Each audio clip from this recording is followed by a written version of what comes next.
Hey guys, how's it going? It's Mysticle, and today I'm back at you once again with another news video. Today we have a ton of really cool, really exciting things happening, with leaks of more cameras on our current Quest 2 right now, full body tracking using nothing but cameras on controllers, possibly linking to Cambria, more headsets, and just overall a ton more. So, as usual, in case you guys like this one, slap that red button down below, and let's get right into it. So, first of all, I just want to mention that there's something big happening in Meta. All the YouTubers are currently at the Meta headquarters in one hacker way, and I wasn't invited. Clearly, I'm not cool enough for Meta, but yeah, I just want to say, I'm gonna be crying all night because of that. But on a serious note, I'm pretty sure they were all invited to the new Meta store. Yes, I am slightly jealous. It looks really cool. I cannot wait to see what they have created in there. I won't be showing you guys that, but do check out some of the other creators that might have news for you in regards to that, since people have been asking me, what's up with the fact that people are in the Meta store and I'm not? Well, I wasn't invited.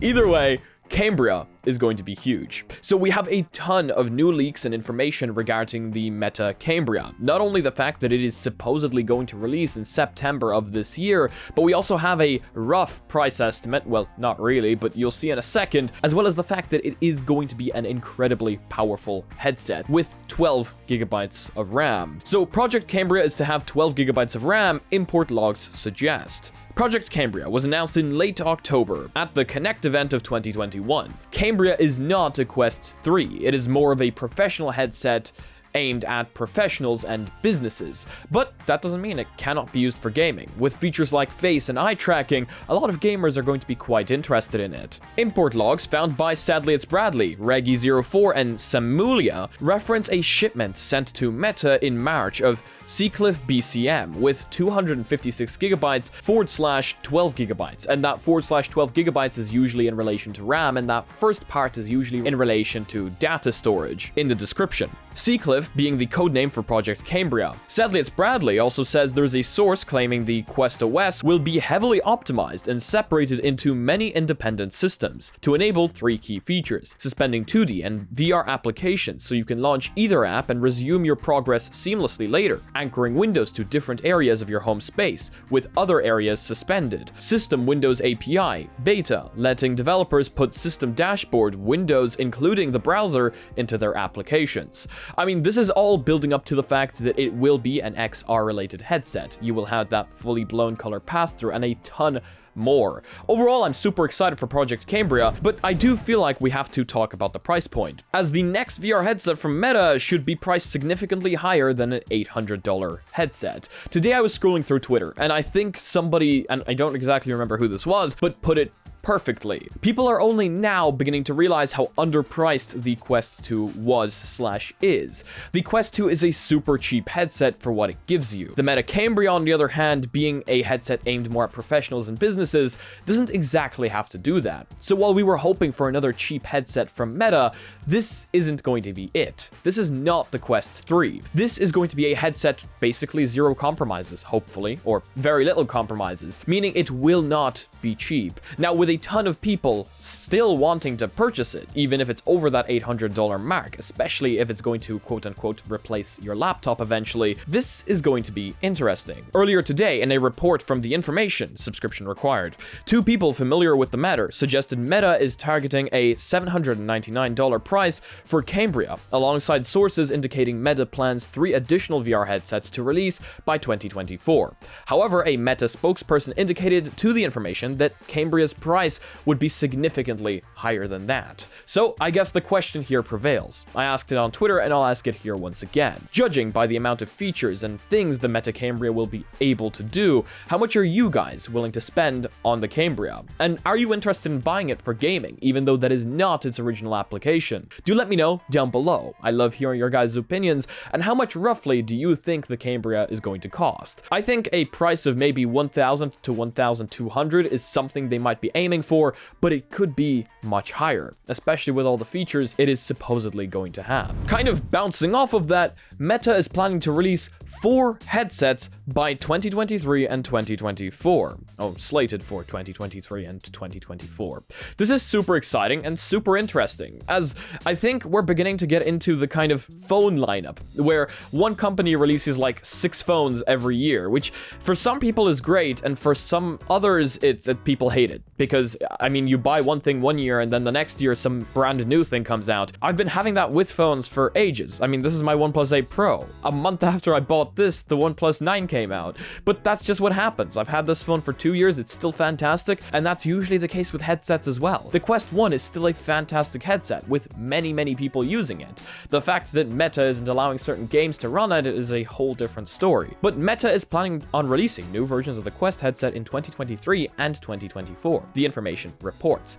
A 4-headset roadmap. Meta plans to release 4 virtual reality headsets between now and 2024, according to an internal roadmap seen by the information, including 2 new Quest headsets. According to the information, the Quest headsets are codenamed Stinson and Cardiff. Both names are taken after locations in California. This internal naming trend is one that Meta, formerly Facebook, have followed since 2014. Now, while we don't have much information about what the Quest 3 or 4 might have, I mean, technology is moving at a very fast pace, with chip technologies and custom silicones being a huge thing nowadays with Apple's M1. Only Meta knows what they're working on behind closed doors. In fact, they could be working on an entirely custom silicone allowing for, well, perfect standalone VR with photorealistic avatars, which I do also have as a piece of news here. But it is very exciting, seeing that we have a ton to look forward to in the coming years, with headsets becoming more and more powerful as we move on, especially in the standalone sense. People love standalone as they don't have to worry about graphics card prices. However, just before we hop into those custom silicones,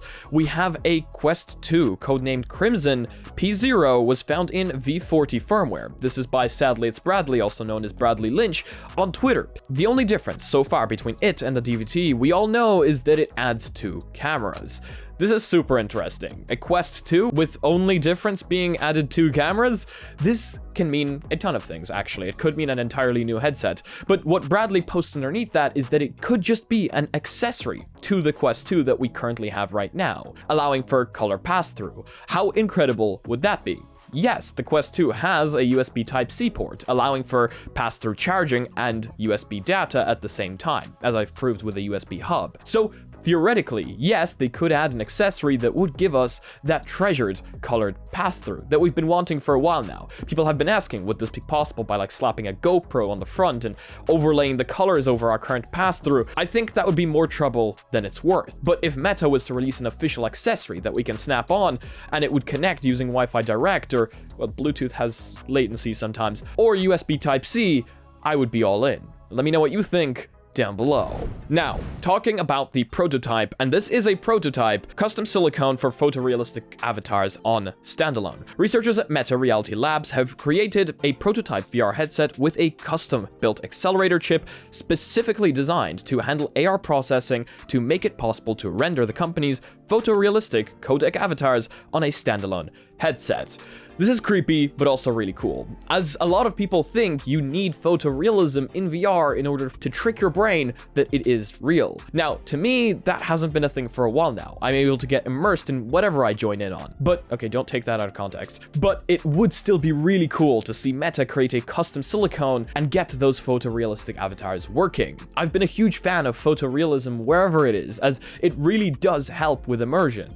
And I am super excited to see what Meta creates behind those closed doors. Either way, let me know what you think down below. Do you think photorealism is necessary in order to get immersed, or not really? And now for a speedrun. The Quest 2 is nudging towards 50% on Steam VR once again, proving that it is just as good of a PCVR headset as it is a standalone, with thousands of people using it as a PCVR headset instead of using it as a standalone. Whether it's over Airlink or Link, it's nudging towards that 50% mark on Steam VR. That's scary with one company having that much power, but also really good at the same time. Bigscreen now allows you to watch YouTube videos with your friends. Now, this does not include watching rented out movies that you have rented out. It'll play for you, but supposedly won't play for the other people, or at least this is what I've been reading up on. But yeah, you can now watch YouTube VR in Bigscreen on Quest, and that's incredible, because watching YouTube with friends in VR is something that I loved doing quite a bit in VR chat, and Bigscreen VR just being a much easier way to do that without avatars killing the Quest. Quest. And that's up to 15 people can check that out on Quest or PCVR. Full body tracking using cameras is now being proven by researchers, meaning those cameras on the Cambria controllers could potentially be used for full body tracking. Carnegie Mellon researchers built a body tracking system using cameras on VR controllers. Controller poses a prototype solution using 2 fisheye cameras attached to each VR controller pointed back at you. The software stitches together a view of the 2 cameras to achieve an even wider field of view, to see as much of your body as possible. Their pose estimates are accurate to within 8.59 centimeters, the researchers report. This is really cool for a bunch of different reasons. One of those, of course, being those Meta controllers with built-in cameras, possibly allowing for full body tracking, no mirrors required. How cool would that be? That would just give me another reason to buy myself a Cambria. I would absolutely love that. No trackers required, no lighthouses, no nothing. As difficult as it would be, it is being proven to be possible, which is really, really cool. Do let me know, would that inch you towards buying the Cambria, no matter how expensive it would be, or is full body tracking just not that important for you? And as a final piece of news, on our speedrun, we've got VR Dating. A dating app for meeting avatars in VR aims to build very real relationships. I've met people in VR chat that have taken their relationships from VR chat into the real world and have been quite successful with it. And for those people, I am really happy. I mean, relationships through our phone have been a thing for a very long time. And while catfishing has always been a problem when meeting people through a dating app, in VR, I think that might become an even bigger problem. Either way, when you do meet somebody you truly feel connected with, no matter how you find them, I feel like this is going to be good. It might also be bad, but I think it's also going to be good. Do let me know what you think down below. Would you guys be interested in VR dating, or is that just something you are not ready to mingle with? Either way, that is going to be it for today's video. Thank you all so much for checking out the video today. I hope you guys enjoyed the news. I hope you learned something new that you didn't know yet, and do let me know your opinions on all of these down below. As usual, talking about opinions, if you guys liked this video, please leave a like. If you guys disliked it, I guess this button works too, but do tell me why down in the comment section below. If you guys are not yet part of our community, check out our Discord down below. It's where I keep you guys up to date on things that might not be out in videos just yet. There's giveaways there, there's tons of different cool things there, so check that out down below. Post your spice memes, as well as on our Reddit. Thank you so much to the Patreons supporting this channel. You guys help me out a ton, helping me pay my bills, paying my subscriptions, and overall helping me make these videos better. So as usual, in case you guys want to be notified about future content coming up on the channel, make sure to smack that subscribe button with your forehead, ding my bell, and see you again in the next video. Peace.